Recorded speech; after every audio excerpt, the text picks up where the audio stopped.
Hello everyone. This is our last class video. Now I know most of you will be happy to finish another semester, but me, I'm always a little sad at the end of the semester. I like my job. Anyways, today I'm going to give you my argument for why a class like logic and critical thinking is important even after this class is over. Maybe even more important when the class is over.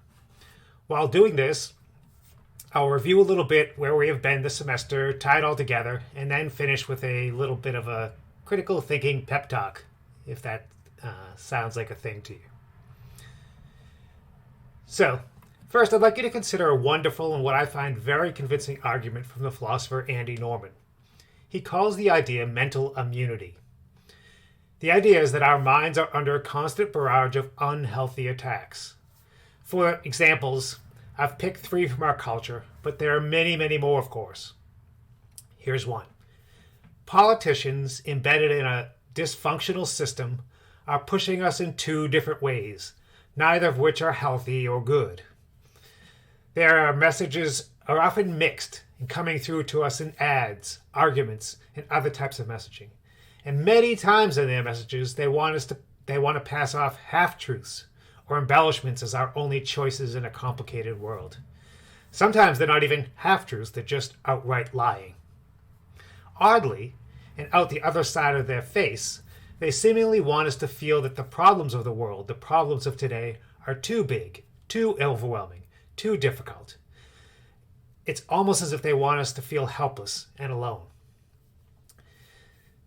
According to Andy Norman, they're trying to confuse, or he might say, trying to infect our minds with confusion and hopelessness.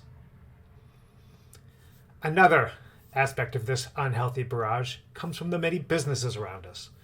They're putting ads on billboards, ads on our televisions, ads on our shirts, ads on our videos, ads on our phones, ads everywhere you look. And wherever you look, they're trying to convince you to buy stuff you probably don't need or even really want. But at some point, you find yourself trading your limited and precious time away by working to buy that very thing you didn't even know about before you saw the ad. A different but equally unhealthy kind of infection has crept into our mind. Closely attached to this is our social media world. Amazing apps are everywhere. Now, I'm techie, I get it. Amazing apps are everywhere, and everyone is using them. But, as a wise person once said, if the product or the app is free, then you are actually the product. But it's very hard to realize this truth in the middle of posting or scrolling through some interesting stuff. We'll post everything to our social media accounts, all the while forgetting that this is not a service they give us for free. No. They're giving us this post to TikTok, Twitter, YouTube, or whatever, so that they can then sell on our digital path for millions of dollars annually.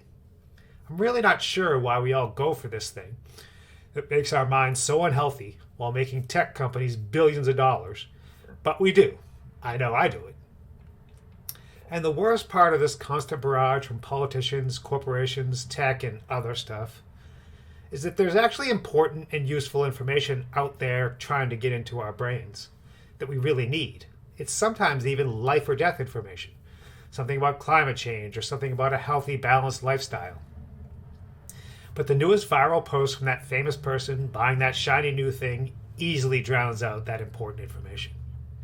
So, Andy Norman's idea is that we can actually build up our mental immunity to this unhealthy barrage. And in a way exactly like an annual flu shot, we can vaccinate ourselves against this massive cultural barrage of mental unhealth.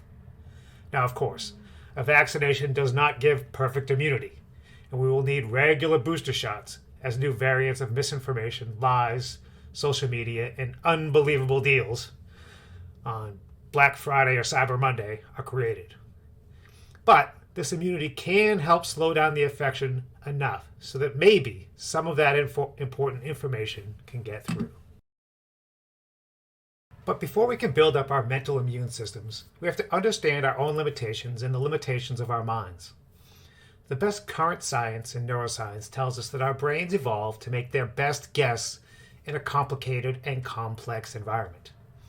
It may sometimes feel like we get a photo perfect image of the world around us, but that's just not the emergent story of the brain.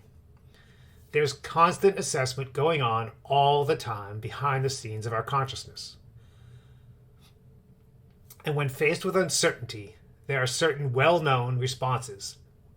The many biases and fallacies we looked at over the semester are the shortcuts the brain habitually takes to avoid the impossibly hard work needed to understand a complex world.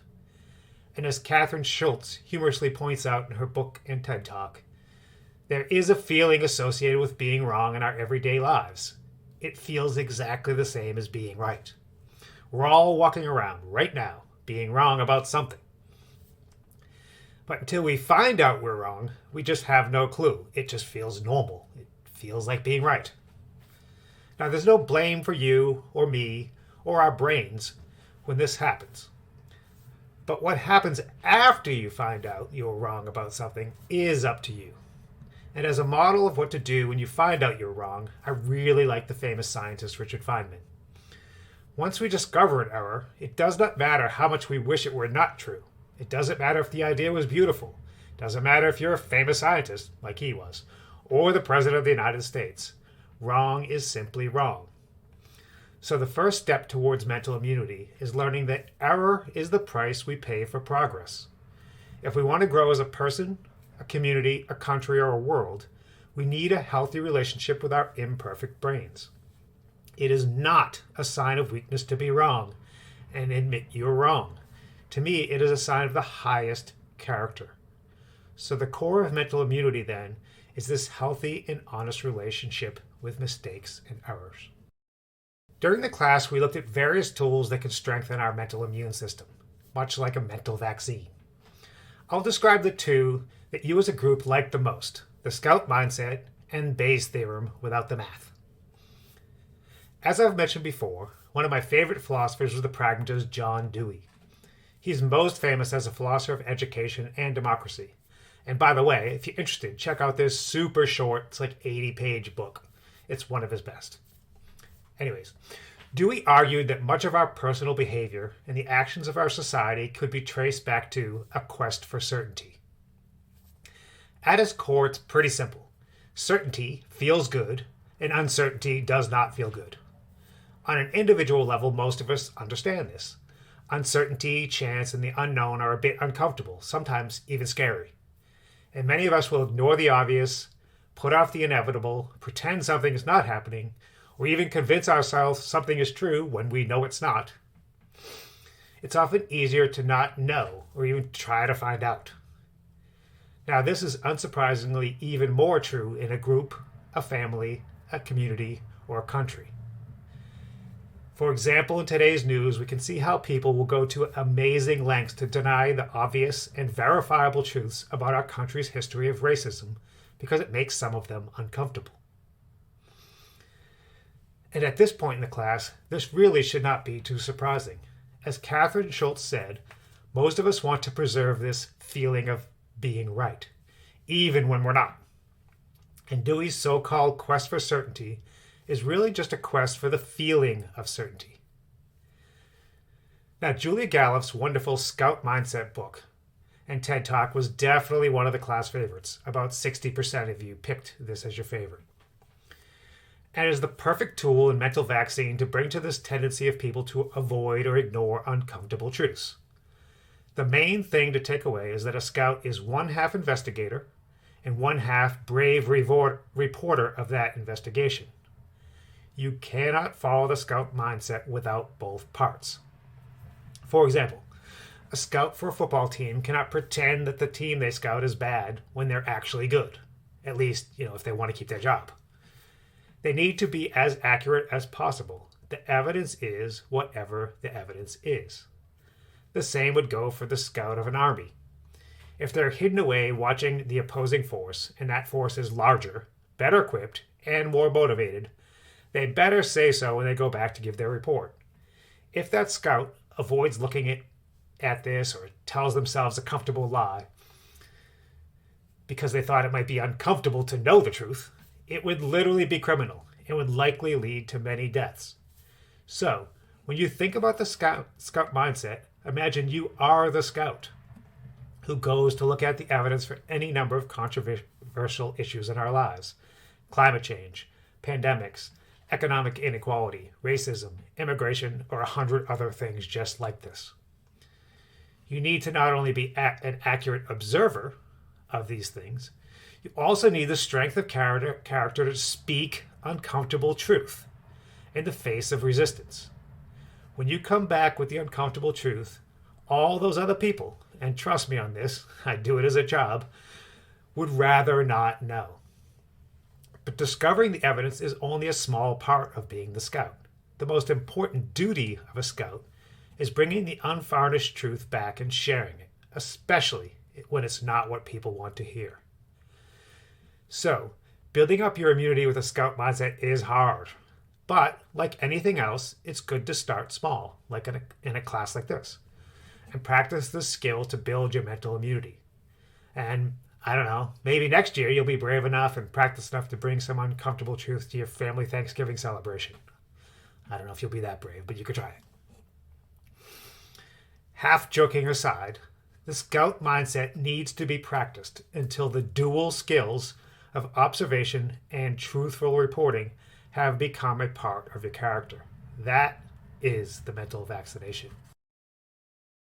Another wonderful tool from the class to help build our mental immunity is Bayes' theorem. It just turns out that human brains and the people carrying them around are not great at probability and risk assessment. Many of the real risks of life are far too easy to ignore while remote. Literally remote risks are felt much more strongly. Ask people if they're afraid of sharks in the Midwest, mind you, and it will be a cringy yes, loudly yes, for a 1 in 3 million risk of death, even if you happen to be in an ocean with sharks. But those very same people will happily leave class, go get in their cars, and drive home with a much higher risk of death. Now we know from CDC statistics that the leading cause of death in the United States is heart disease. And much, not all, but much of this death could simply be avoided with better lifestyle choices, better diet, and a little bit of exercise. And planet-wide risks like climate change rarely enter our everyday lives despite their importance.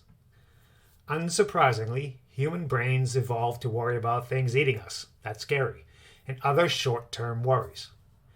Very common risks like driving a car just simply fade away. And the daily pressures of life push the existential risks, the large existential risks like climate change, aside. So a great way to build some mental immunity and allow in some important stuff while preventing some other stuff from coming in is to use a simplified version of Bayes' theorem.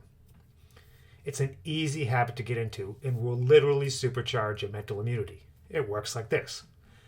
Just think about your prior idea about a risk or a choice and give it a weight: high, medium, low, or a simple number, 1 to 100.